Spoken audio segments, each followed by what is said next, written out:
ယောက်ဘာသာမရဲ့ဒီနားမှာမင်းသမီးခွေပြီးထိုင် ကိုမင်းတို့မြန်မာနိုင်ငံမှာမနေနဲ့ကွာမြောက်ကိုရီးယားနိုင်ငံတော့နေပင်ညောင်းနိုင်ငံမှာမင်းတို့အဲ့စောက်ကျင်းစဲဥပဒေလောနေမှာမင်းတို့ကိုကြိုက်တာ ကြာလေးနဲ့အောင်းလေးနဲ့ပေါင်းထားတာကြာအောင်ဒါလေးကဘယ်လိုဖတ်မလဲ ဘာသာထွက်မှာကာကြီးရေကခဝေခပါဗျာတရားမလည်း ငွေပုကကြီးခခွေဘာတန်ထွက်တယ်လို့ဒီလိုမျိုးနိုင်ငံရေးသမားအကြီးစားက ဘာနိုင်ငံရေးသမားအကြီးစားလဲ ဒီအပေါ်တွေမှာ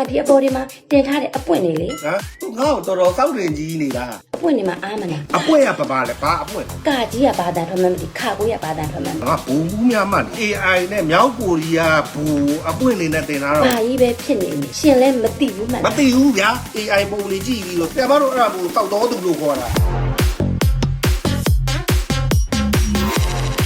ရှင်မသိရင်အตาလေးလေ သိတယ်လေ